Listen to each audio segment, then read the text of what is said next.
The cables that I have on this on the back here, run this into a Hughes and Kettner Tubemeister 36. I used a 4 cable management system, 4CM for short.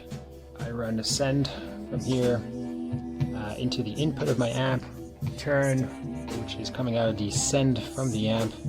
Guitar goes into the input here. Output of my pedal goes into the return of the loop of the amp. This cable here into the channel switcher on the amp. It's a really powerful distortion that I really like. So these are all banks. So the way I have this organized is by song titles. Start here, Sad Nights, Not Enough, for example, Coffee. If I go up to Not Enough, see the little 4 here, that tells me I have snapshots in this case. So it's very simple. For the drum beats, I just have a gain on. I use this 6-switch looper. So I tap to start my loops. This is where I turn off and on the bass is by the undo and redo. For the 2 stops and Not Enough, I use the stop and start.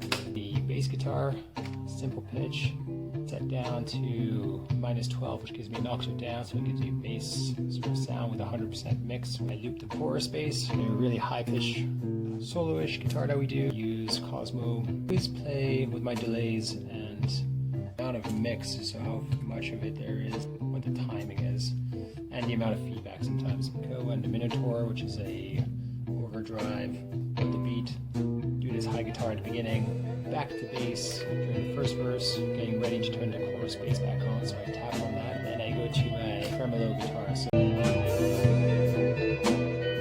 I have a tremolo going on, which gives me that really nice wobbly sound during the chorus. At the end of the first chorus, I go back to my high-pitched guitar, do a bit of that, then I tap things and I stop it. So Vina does her solo, but I switch back over to my tremolo guitar, undo the bass, then I turn the beat back on. Close to the end of the second verse, I get the bass ready. I stop the beat, so there's that full stop just before the second chorus. Come back in, I press play, the bass comes back in now. I'm still on my tremolo guitar. I start looping that tremolo guitar, which then allows me to go back to my high pitch guitar, and then we end the entire song by pressing the stop button.